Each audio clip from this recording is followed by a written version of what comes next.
Like, share, subscribe and click on the bell icon to never miss an update from Epic.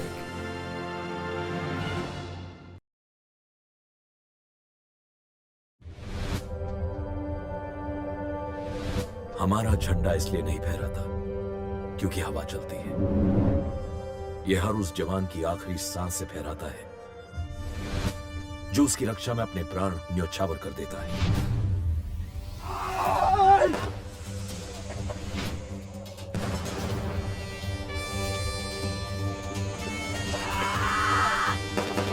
भारतीय सेना इस देश की मुट्ठी है जिसकी उंगलियां हैं उसकी रेजिमेंट्स।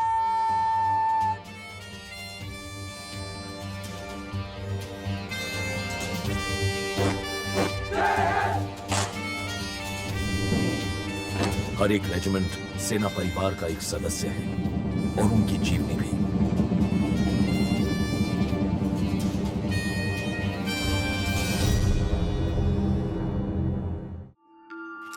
ये कहानी 200 साल पुरानी है। ये कहानी है डोगरा जनरल जोरावर सिंह की। हर हर महादेव के जयकारों के बीच मानसरोवर झील के सामने जंग से वापस लौटी जोरावर सिंह की सेना नतमस्तक थी। कैलाश पर्वत की वादियों में उस दिन खून बहा तिब्बत के लिए। भारत ने पिछले 800 सालों में तमाम राजा महाराजा, सल्तनतें, सेनाएं देखी, लेकिन जोरावर सिंह की टक्कर का कोई योद्धा नहीं देखा। तिब्बत, स्कार्डू, लद्दाख, बाल्टिस्तान, वो कहां कहां नहीं पहुंचे। और आज अगर लद्दाख हिंदुस्तान का हिस्सा है तो भारत के नक्शे में उसकी जगह बनाई जोरावर सिंह ने। और जहां डोगरा जनरल जोरावर सिंह का लद्दाख से जुड़ा नाता, वहीं अब लद्दाख जुड़ा है भारतीय सेना की एक खास रेजिमेंट से जिसने सुरक्षित रखा लद्दाख को भारत की सीमा में। 1947 पाकिस्तान लगातार जम्मू कश्मीर में घुसपैठ कर रहा था और इस बार टारगेट लद्दाख की राजधानी लेह।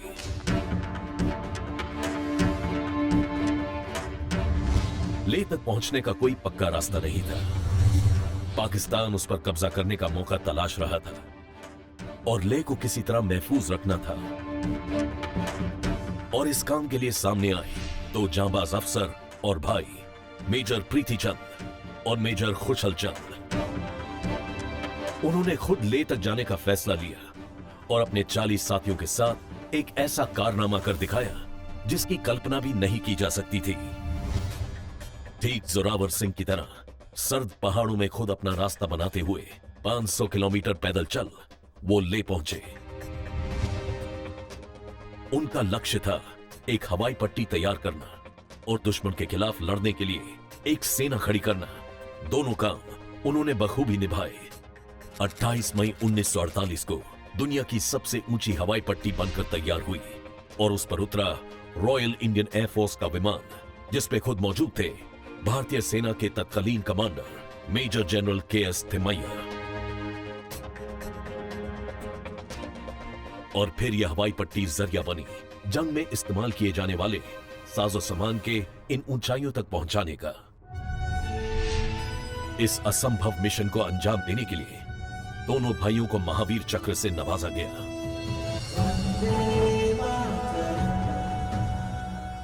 सेवियर ऑफ लद्दाख के नाम से मशहूर ये जांबाज अफसर और उनके निडर साथी थे डोगरा रेजिमेंट के।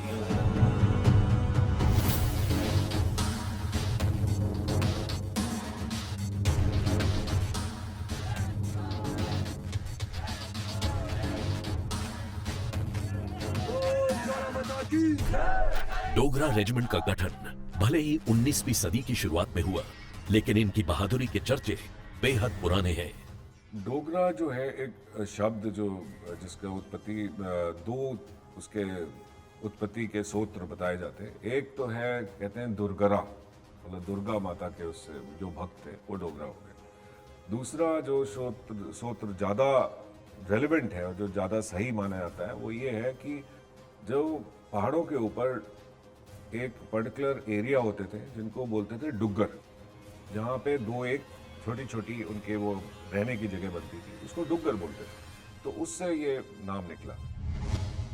डोगरा का ये पहाड़ी देश आज बसा हुआ है पीर पंजाल से लाहौल स्पीति तक। इन बेहद खूबसूरत लेकिन सर्द वादियों में कहते हैं प्राचीन काल में कभी पांडव अपने शस्त्र गुरु परशुराम से युद्ध विद्या का ज्ञान लेते थे। डोगरा की जो खासियत है वो है, उसको एक हमें फ्रेज से अभी नया फ्रेज बना है, उसको बोलते हैं जेंटलमैन वॉरियर। काम, क्वाइट, डिग्निफाइड, जिनमें जब लड़ाई होगी तो फिर इनसे बढ़िया कोई नहीं है।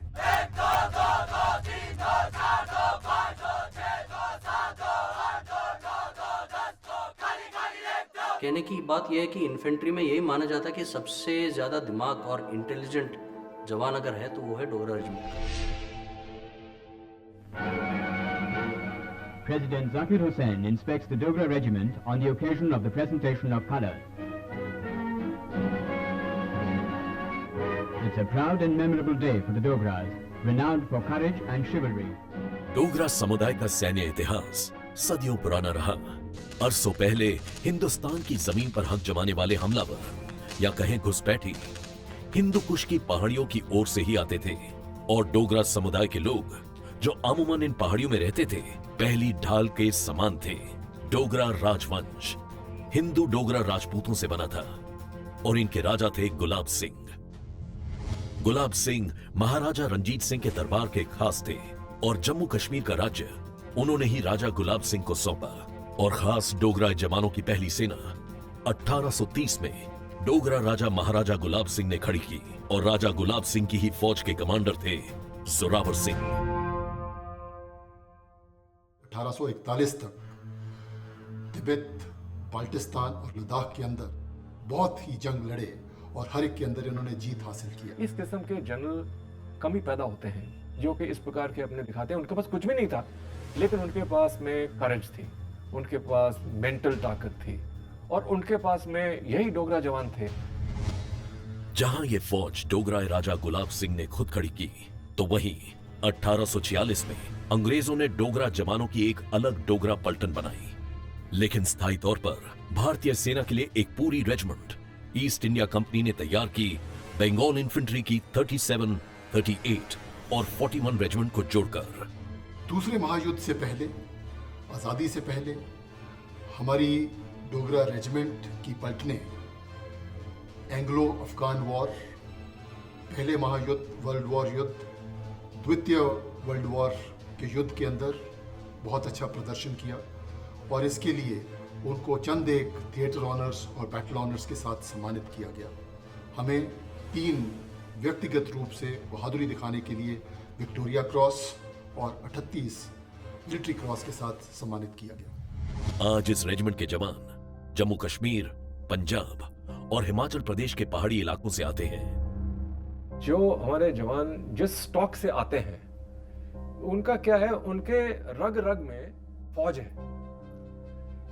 सालों से बाप दादा से लेकर सब लोग नीचे तक फौज में हैं। तो आप इमेजिन कर सकते हैं कि भाई किस किस्म की ये रेजिमेंट होगी। ये डोगरा रेजिमेंट जो है ये हमेशा ही एक बड़ी पॉपुलर रेजिमेंट रही है और इसका पता लगता है आपको जब आईएमए में, इंडियन मिलिट्री एकेडमी में, जब कैडेट्स अपनी चॉइस देते हैं रेजिमेंट के लिए तो आप देखिए एक बहुत इसके लिए बहुत जो है डिमांड है और बहुत लोग इसके लिए अप्लाई करते हैं। जब मैं 62 में जब हमें कमीशन मिलना था तो मैंने अपनी जो चॉइस दी थी इन्फेंट्री के लिए उसमें मैंने तीनों जो चॉइसेस थी डोगरा, डोगरा और डोगरा ही भरी थी। और डोगरा रेजिमेंट की कई उपलब्धियों में से एक रही रेजिमेंट के 2 आला अफसरों का भारतीय सेना के सबसे ऊंचे मुकाम तक पहुंचना। ये हमारे लिए बहुत गर्व की बात है कि हमारी रेजिमेंट से 2 officers chief of army staff बने हैं। पहले जनरल गुरुनाथ बेवूर, जिन्होंने कि सेना के अंदर 1938 में कमीशन पाया 10 बलूच रेजिमेंट के अंदर, लेकिन इंडिपेंडेंस के बाद वो डोगरा रेजिमेंट के अंदर शामिल हुए। ये भारतीय सेना के 9वें चीफ ऑफ आर्मी स्टाफ बने। और इसके बाद जनरल निर्मल चंद्र विज, जिन्होंने कि 1962 के अंदर कमीशन लिया है, 4 डोगरा में कमीशन हुए और 16 डोगरा उन्होंने कमांड किया। ये भारतीय सेना के 21वें चीफ ऑफ आर्मी स्टाफ बने और दोनों ने फौज के लिए और रेजिमेंट के लिए एक मिसाल कायम की और ये आने वाली पीढ़ी को हमेशा प्रेरित करते रहते हैं। और भारत की सेना में शामिल होने के बाद डोगरा सैनिकों ने कई जंगें लड़ी देश के लिए, जिसके लिए उन्हें कई बार सम्मानित भी किया गया। कर्तव्यवान और बहादुरी, इन सैनिकों का उद्देश्य सदैव से कर्तव्यम अन्वत्म रहा है, यानी कर्तव्य की पूर्ति के बिना मौत भी मंजूर नहीं। तो जैसे कर्तव्यम अनुवत्तम है, जो कि इसका मतलब डेथ अनटू ड्यूटी है, ये एक सोल्जर को बहुत इंस्पायर करता है। और इसीलिए मेरे ख्याल से डोगरा सोल्जर जो है वो लड़ाई में बहुत बहादुरी से पेश आते हैं, और उन्होंने कभी किसी हालत में लड़ाई में मार नहीं खाई, चाहे अपनी जान तक देना पड़े, क्योंकि उनको पता है duty is comes before death. ठीक उसी तरह जिस तरह डोगरा जनरल जोरावर सिंह ने अपने सैन्य धर्म और कर्तव्य को सबसे ऊपर रखा और अपनी सेना का नेतृत्व खुद एक सच्चे सैनिक के रूप में किया। फैजाबाद अवध के नवाबों की पहली राजधानी रह चुका उत्तर प्रदेश का यह शहर 1976 से डोगरा रेजिमेंट का ट्रेनिंग सेंटर है। डोगरा रेजिमेंटल सेंटर जो है 76 में यहां पे शिफ्ट किया गया by a legend, he is colonel Babbar.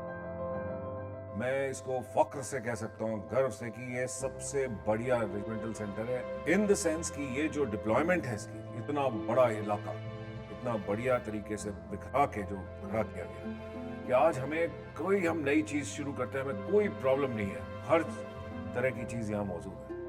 Faizabad के इसी रेजिमेंट सेंटर के बीचों बीच है 4 वीर चौक, जो कि डोगरा रेजिमेंट के 4 वीरों के नाम पर है। रेजिमेंट सेंटर ने यहाँ अपने युद्ध वीरों की गाथाओं को जीवित रखा है और उनसे जुड़ी यादों को भी, जिसमें कि एक ऑफिसर है ब्रिगेडियर सिंटन, जो कि एक मेडिकल ऑफिसर थे, जिनको वर्ल्ड वॉर 1 में विक्टोरिया क्रॉस मिला, और वर्ल्ड वॉर 1 में जमादार लाला को विक्टोरिया क्रॉस मिला। इसके अलावा भंडारी राम को वर्ल्ड वॉर 2 में विक्टोरिया क्रॉस मिला। ये 3 वीर जो हैं प्री इंडिपेंडेंस, और पोस्ट इंडिपेंडेंस मेजर संदीप शांकला, जो कि जफर खानी में शहीद हुए। मेजर संदीप शंकला 18 डोगरा रेजिमेंट का हिस्सा थे और उन्हें मिला अशोक चक्र, जो कि शांति के समय दिया जाने वाला भारत का सर्वोच्च वीरता सम्मान है। 1991 में मेजर शंकला कुपवारा में तैनात थे। उस वक्त कश्मीर राजद्रोह की आग में जल रहा था। हिंसा और अलगाव ने किसी को भी नहीं छोड़ा था। Major Sandeep Shankla, the only Ashok Chakra awardee of our regiment. Personally, I knew him. When he was commissioned into 18 Dogra, my father was a senior major in that unit that time. Major Shankla को श्रीनगर के कुपवारा में मौजूद एक छोटे से गांव भेजा गया। मेजर शंकला और उनके साथियों ने इस पूरे इलाके की घेराबंदी की। आतंकवादियों ने यह देखते हुए अंधाधुंध फायरिंग शुरू कर दी, लेकिन तभी उनका एक साथी क्रॉस फायरिंग का शिकार हुआ और मेजर शंकला उसे सुरक्षित स्थान तक पहुंचाने के लिए आगे बढ़े। Major Sandeep Shankla saw that, he immediately rushed to that boy, picked him up on his shoulders, took him back to a rear safe area where there was no danger as such, and again joined back the operation. There was an intense firefight, and one of the militants happened to throw 2 grenades at Major Sandeep Shankla. Major Sandeep Shankla, seeing the danger, immediately reacted. He picked up one grenade and threw it back at the militant. Because of this, which that militant was neutralized. But unfortunately, the second grenade, which Major Shankla could not retrieve, that blew up, and Major Shankla was grievously injured. Notwithstanding, he still kept fighting, he still kept encouraging his men. And there was this burst of an automatic, an AK-47 probably. Major Sandeep Shankla was hit in that also. And that was the time when he was evacuated. Prior to that, when he was being told to evacuate, he refused point blank. He said no.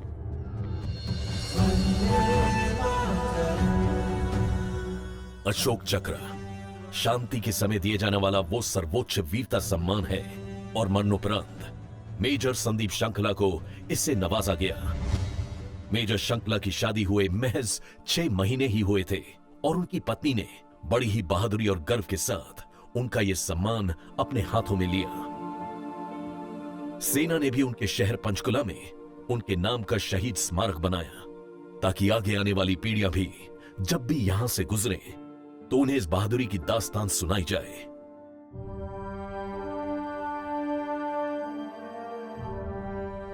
और regiment centre में मौजूद यह संग्रहालय भी Dogra officer major Sandeep श्रृंखला के नाम पर है। रेजिमेंट सेंटर के इस हिस्से में तस्वीरों, मेडल्स, ट्रॉफियों, चिट्ठियों में सहेज कर रखी गई हैं रेजिमेंट की वो कहानियां जो डोगरा सैनिकों का सर गर्व से ऊंचा करती हैं। ये जो सांखला संग्रहालय है ये हमारी रेजिमेंट की पूरी हिस्ट्री के बारे में एक इनसाइट एक ही बार में जो विजिटर है उसको दे देता है। इस संग्रहालय में तकरीबन 9 से 10 गैलरीज हैं, जैसे कि chief of army staff gallery जो कि हमारी रेजिमेंट के general NC Vij Indian army के कर्नल रेजिमेंट रहे हैं। उस गैलरी में उनके लेफ्टिनेंट डे से लेके उनके चीफ बनने तक के सारे जो उनको खिताब मिले वो सब वहाँ पे लगाए गए हैं। बैटल ऑनर्स गैलरी है जिसमें कि यूनिट्स के बैटल ऑनर्स कुछ इंडिपेंडेंस से पहले और कुछ इंडिपेंडेंस के बाद उन सबको वहाँ पे लगाया गया है। और यहाँ पर हम कोशिश करते हैं कि जो हमारे नए रिक्रूट जो कि बिल्कुल सिविल बैकग्राउंड से आए हैं उनको हम यहाँ पे लाकर उनको पुरानी गाथाओं, पुराने जो लड़ाइयाँ लड़ी गई हैं रेजिमेंट की यूनिटों ने, उससे उनको मोटिवेट किया जाए ताकि वो एक अच्छे डोगरा जवान बन सके। और रेजिमेंट सेंटर में सहेजी गई है एक और कहानी। 1971 आजादी के बाद भारत और पाकिस्तान का तीसरा युद्ध। डेरा बाबा नानक पश्चिमी पंजाब में बसा एक छोटा शहर था और पाकिस्तान के बॉर्डर से लगा हुआ था। रावी नदी जो है, जो ये पहले हमारे देश से निकलती, जम्मू कश्मीर से निकलती हुई जो पाकिस्तान में जाती है, ये पंजाब में इसके काफ़ी जो है कोर्स, यानी इसका भाव है, ये बदलता रहता है। और इस बदलते रहने भाव से इंटरनेशनल बाउंड्री तो आपको पता है वो बदली नहीं हो सकती, तो इस वजह से इसके कई कुछ एनक्लेव्स बन जाते हैं। और अगर कुछ एनक्लेव्स जैसे पाकिस्तान के बाउंड्री के अंदर उस एनक्लेव रावी नदी से बना है, तो अगर हमारे को उस एनक्लेव पर कब्जा मिले तो उस एनक्लेव से हम लॉन्च पैड बना के आगे हमला कर सकते हैं। यहां मौजूद था डेरा बाबा नानक ब्रिज, जिसके पूर्वी छोर पर पाकिस्तान ने कब्जा कर अपने बंकर बना लिए और इस ब्रिज को छुड़ाने का मिशन सौंपा गया ब्रिगेडियर नरेंद्र सिंह संधू को। जैसा कि फौज में हमेशा पाया जाता है कि जो सबसे पहले जब लड़ाई लगती है तो जो चीज़ सबसे पहले फेल होती है वो प्लान होता है। तो ये प्लान हुआ कि टैंकों से जाएंगे और टैंक्स लड़ाई करेंगे और फिर जाके हमारे सैनिक पहुंच के उसको कैप्चर करेंगे। आगे एक नदी आ जाती है जिससे टैंक चल रहे थे वो रुक गए। अब अगर टैंक रुक गए तो जो सैनिक थे वो सारे उसमें से डिसमाउंट हुए। यही एक मौका था जब कर्नल संधू ने उसका अपने कमान संभाली और सारे जवानों को लेके उनने उसको मोमेंटम को खत्म नहीं होने दिया। ये फैसला लिया गया कि अटैक के लिए टैंक्स का इस्तेमाल किया जाएगा, लेकिन चूंकि उस ओर दुश्मन बारूदी सुरंगें बिछा चुका था तो हमले की स्ट्रैटेजी तुरंत बदली गई। 5 दिसंबर 1971 की उस रात चारों ओर कोहरा पसरा था। ब्रिगेडियर संधू और उनके साथी ब्रिज को अपने कब्जे में वापस लेने के लिए आगे बढ़ रहे थे और उनके साथ मौजूद एक कंपनी का नेतृत्व कर रहे थे कैप्टन अलावत। हाथों में ग्रेनेड्स लिए इन्होंने ब्रिज को घेर लिया और दुश्मन पर ग्रेनेड से अटैक शुरू हुआ। कैप्टन अलावत के सामने ही वो मीडियम मशीन गन पोस्ट थी जहां से फायरिंग हो रही थी और उन्हें इसे किसी तरह खामोश करना था। कैप्टन अलावत ने कुछ और नहीं सोचा और बस तेजी से वो इस मीडियम मशीन गन की ओर भागे और झटके से उस पर कूदे। मशीन गन का बैरल उनके दाहिने हाथ में था और बाएं हाथ में ग्रेनेड जो कि उन्होंने दुश्मन के बंकर पर मारा। और ये सब करते हुए दुश्मन की कई गोलियां उनके आंख पार हो चुकी थी, लेकिन उस रात उन्हें रोक पाना नामुमकिन था। अगले दिन की लड़ाई में अगेन नए तरीके से लड़ाई करते हुए, और कैप्टन अलावत जो इसके यूनिट 10 डोगरा के ही थे, वो एक पिल बॉक्स को चार्ज करते हुए उनको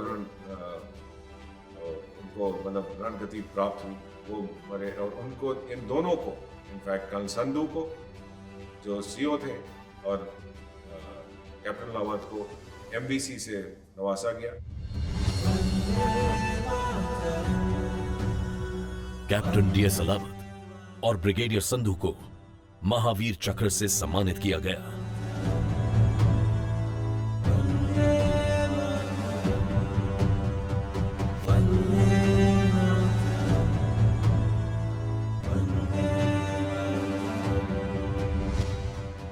दिसंबर 1971 की रात यह पूरा इलाका भारत के पास वापस महफूज था।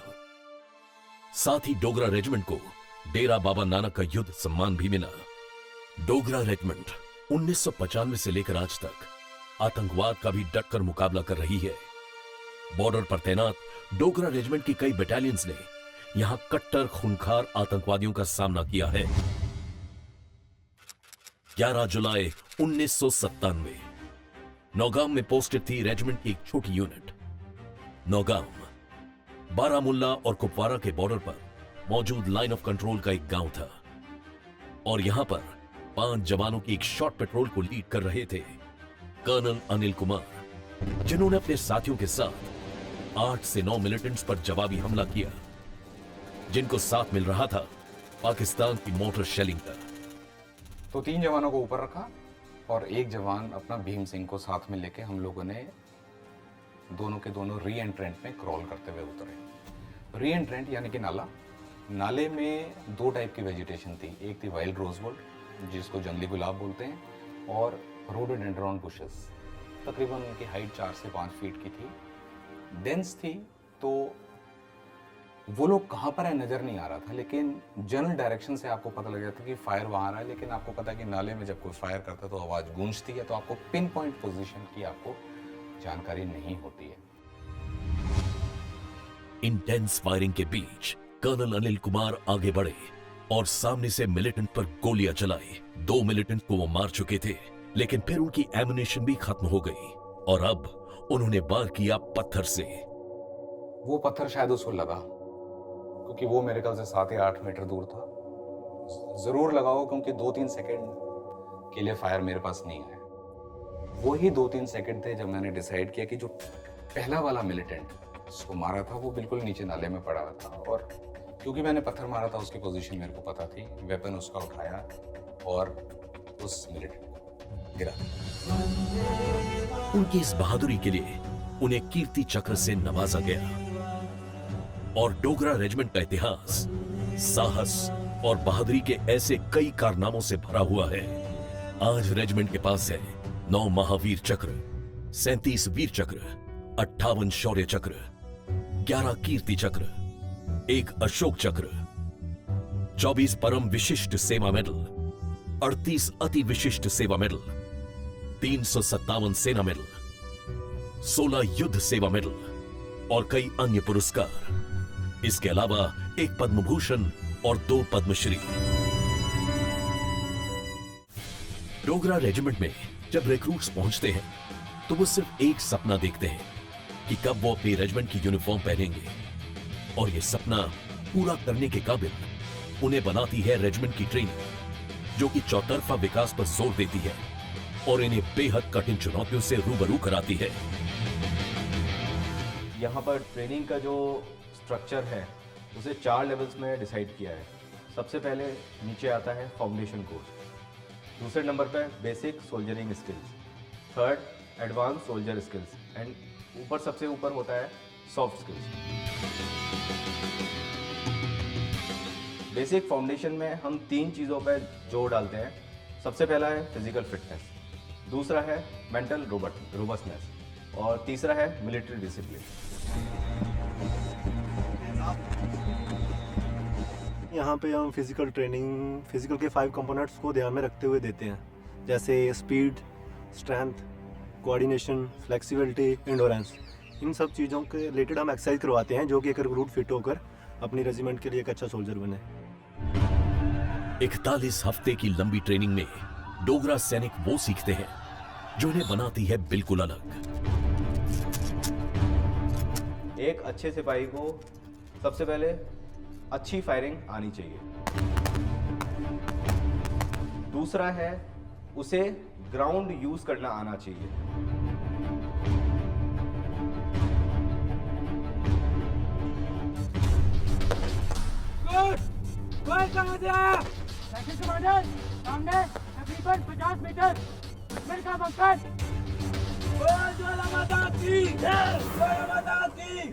फिर उसके बाद जब वो एडवांस स्टेज में पहुंचता है ट्रेनिंग की, तब उसको बीपीटी की रन की प्रैक्टिस कराई जाती है जो कि 5 किलोमीटर रन है with all the battle load and a rifle, personal weapon.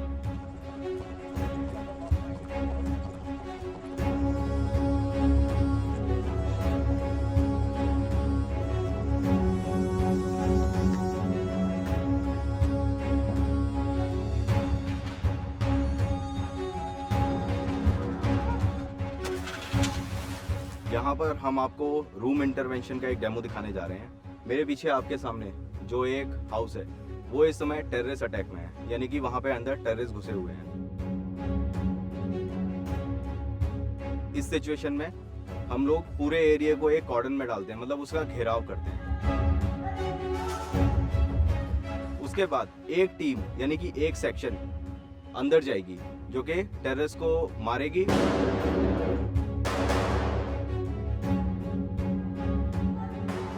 और कोई अगर अंदर शकिया सामान वगैरह मिलता है तो उसको अपने कब्जे में लेगी और सिविलियंस को बचाया जाएगा।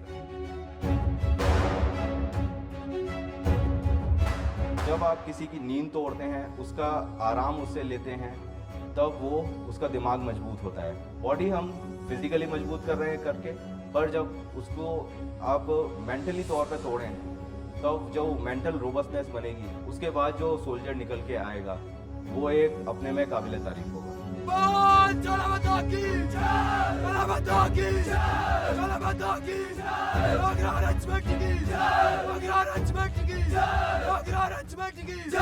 डोगरा रेजिमेंट में आने के बाद और उसके पहले चेंज ये हुआ कि यहाँ पे आने के बाद टाइम की पंक्चुअलिटी और किस तरह का हर चीज़ टाइम टू टाइम और डिसिप्लिन में रहना वो सीखते हैं, और हार्ड वर्क करके अपना फिजिकल प्रॉपर मेंटेन, और हमें एक्स्ट्रा नॉलेज वेपन वगैरह और फील्ड क्राफ्ट बैटल क्राफ्ट की नॉलेज सारी एक्स्ट्रा दी जाती है। यहाँ एक ऐसी बटालियन भी रहती है जो कि नौजवानों को ट्रेन करती है, जो फिर 17 साल पर रिक्रूट ट्रेनिंग कंपनी भेज दिए जाते हैं। ये बॉय स्पोर्ट्स कंपनी कहलाती है और यहाँ रिक्रूट्स खेल के साथ पढ़ाई पूरी करते हैं और फिर रेजिमेंट में भर्ती होते हैं।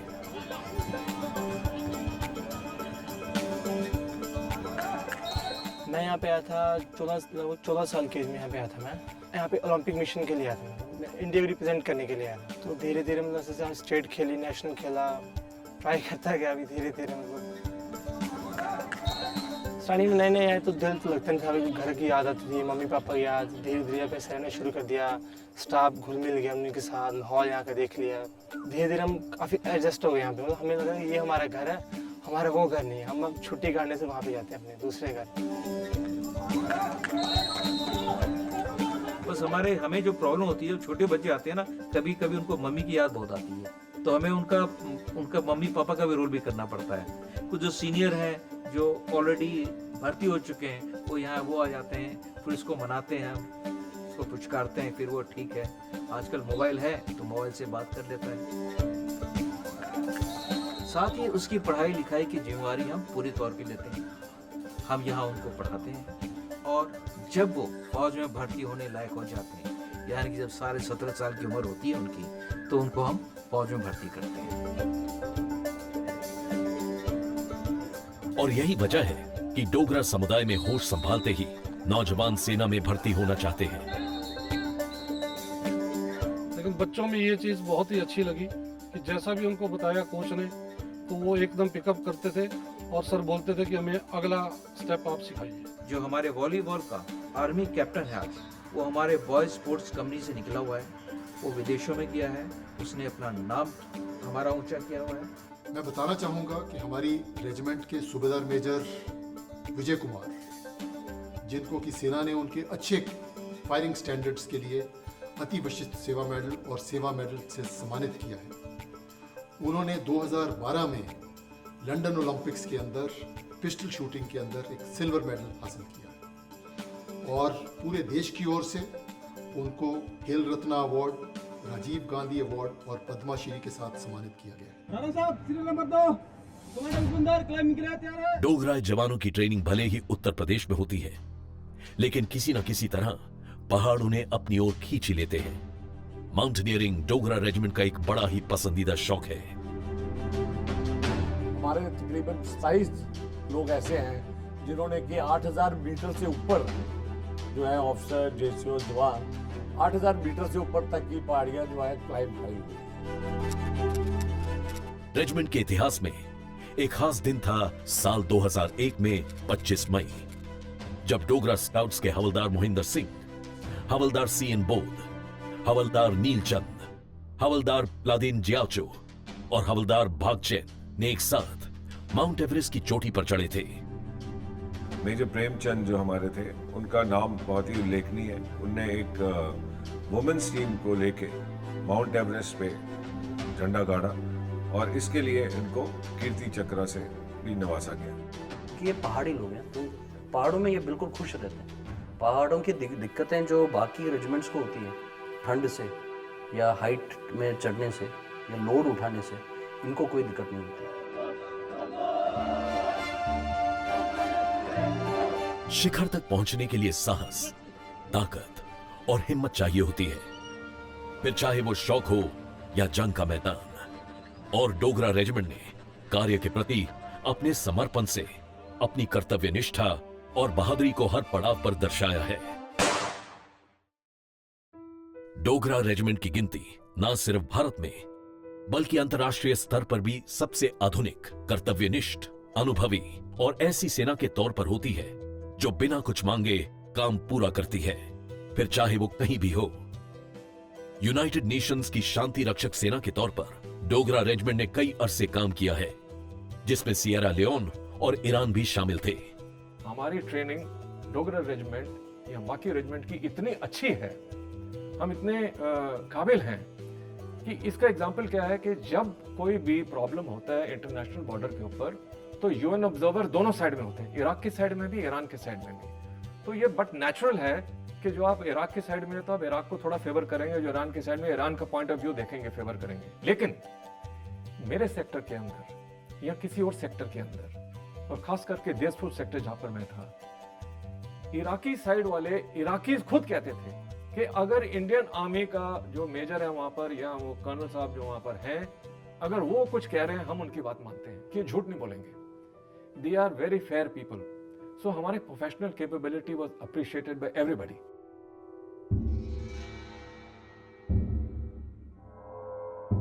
डोगरा रेजिमेंट खास तौर पर जानी जाती है अपनी कई अलग अलग पोशाकों की वजह से भी। यहां हर अलग अफसर की अपनी खास यूनिफॉर्म है, जिसके रखरखाव और साजो सज्जा में कोई कसर नहीं छोड़ी जाती। ये सेरेमोनियल पोशाक है जो कि गर्मी के मौसम में होने वाले खास कार्यक्रमों में पहनी जाती है। आम दिनों में रोज की पोशाक कुछ इस तरह दिखती है। यह भी गर्मी के मौसम की सेरेमोनियल पोशाक है, लेकिन यह उन बड़े सैन्य कार्यक्रमों के लिए है जहां दूसरी रेजिमेंट के साथ डोगरा रेजिमेंट मौजूद होती है। जम्मू कश्मीर और नॉर्थ ईस्ट के इलाकों में होने वाले ऑपरेशंस या ट्रेनिंग या फिर मिलिट्री एक्सरसाइज के लिए यह कॉम्बैट यूनिफॉर्म पहनी जाती है। तो ना सिर्फ मौसम, ओहदे और अफसर के अनुसार पोशाक बदलती है, पर यह कार्यक्रम कहां हो रहा है उसकी भी अपनी अहमियत है। ड्रेस 6B भी खास फंक्शंस के दौरान पहनी जाती है, लेकिन जब ये ऑफिसर्स मेस में हो रहे हो। इंडियन आर्मी में यूनिफॉर्म्स तकरीबन सबकी सेम होती है, बट हर रेजिमेंट का जो यूनिफॉर्म में जो डिस्टिंक्शन होता है वो होता है उसका रेजिमेंटल क्रेस्ट और उसका headgear.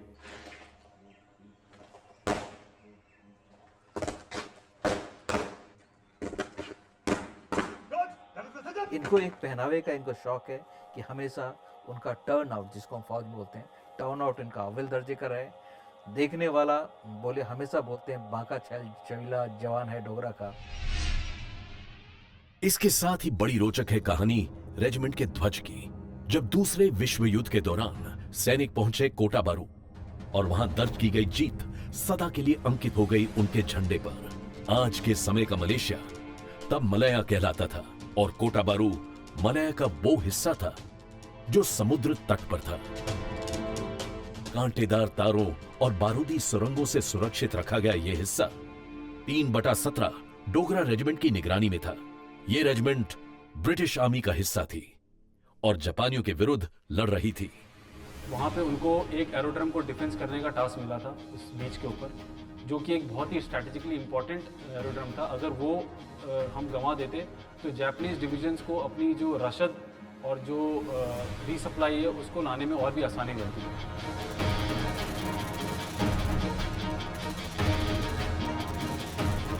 Second week of December उन लोगों ने इस एरोड्रम को डिफेंड करते हुए तकरीबन 4 ऑफिसर्स, 3 वाइसरॉय कमीशन ऑफिसर्स और ऑलमोस्ट 450 अदर रैंक्स जो यूनिट के थे वो इस लड़ाई में शहीद हो गए।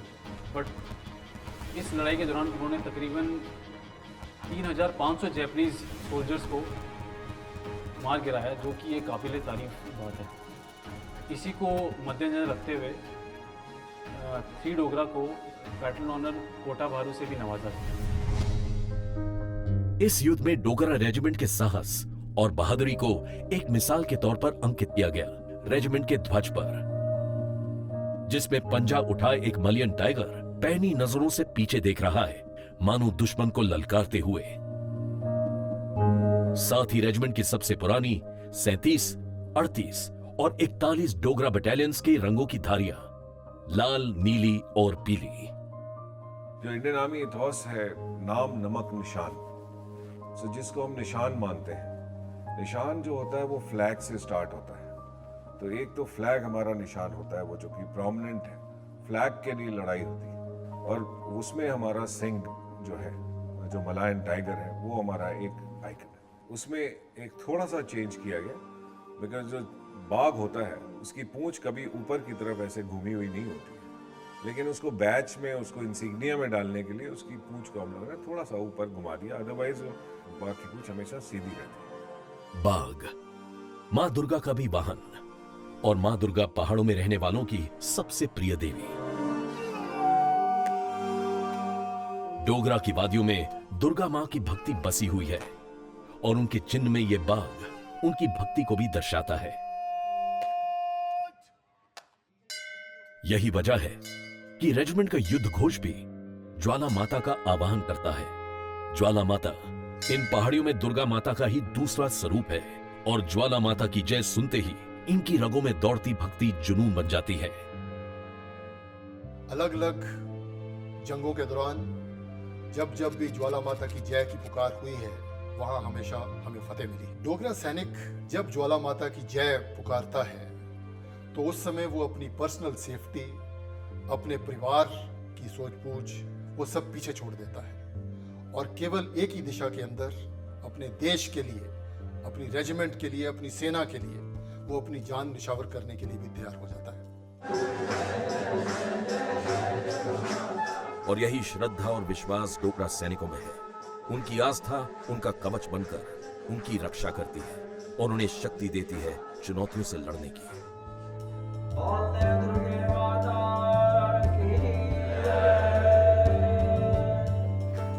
डोगरा रेजिमेंट सेंटर में मौजूद ये मंदिर इन सैनिकों की दिनचर्या का हिस्सा है। यहां माथा टेके बिना कोई काम शुरू नहीं होता, फिर चाहे वो जंग की तैयारी या ट्रेनिंग हो या फिर दुश्मन पर हमला। ज्वाला माता की जय की गूंज के पीछे ये सैनिक आगे बढ़ते हैं।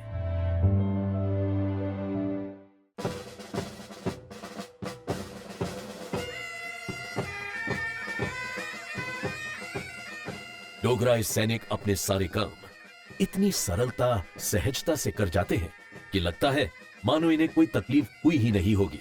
कुछ भी कठिन करते हुए, फिर चाहे वो युद्ध की ट्रेनिंग हो या फिर एकदम सटीक मार्चिंग स्टाइल। डोगरा सोल्जर सुबह से लेकर दोपहर तक तकरीबन 6 घंटे कड़ी धूप में ड्रिल करता है।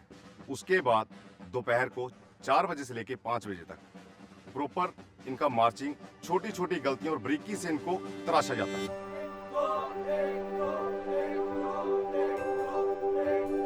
एक, दो, एक।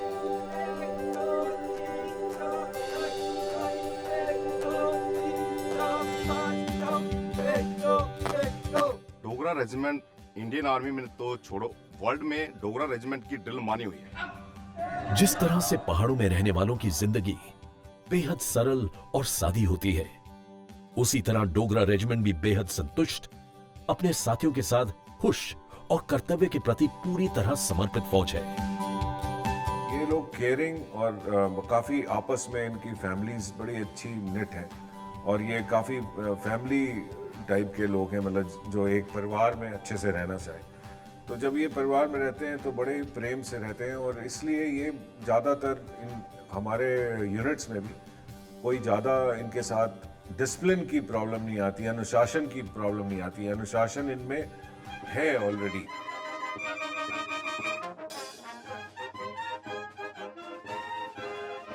डोगरा रेजिमेंट का बैंड उनके लिए बेहद खास है। बैंड की पोशाक भी अलग होती है और ये हर छोटे बड़े कार्यक्रमों का महत्वपूर्ण हिस्सा होते हैं। हर रेजिमेंटल सेंटर में एक अलग तरीके का बैंड होता है जिसको हम लोग मिलिट्री बैंड बोलते हैं। वो बैंड जो है, वो बाकी बैंड जो हैं जैसे म्यूजिशियन होते हैं वो कान से सुन के बजाते हैं, उनके पास कोई स्कोर कार्ड नहीं होता है, म्यूजिकल स्कोर। ये हमारा जो बैंड है वो म्यूजिकल स्कोर पढ़ के बजाता है।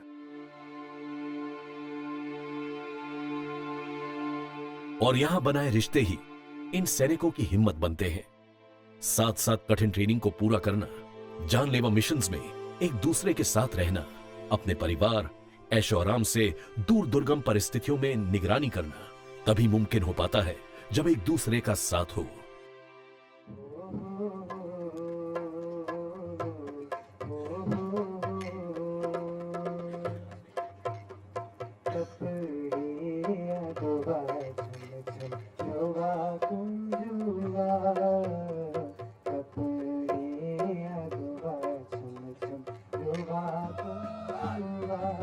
फुर्सत के पलों में उन्हें देख कोई भी नहीं कह सकता कि मैदान जंग में जय मां ज्वाला की दहाड़ लगाने वाला ये सैनिक सादगी भरे संगीत पर झूमता हुआ सीधा साधा आदमी है।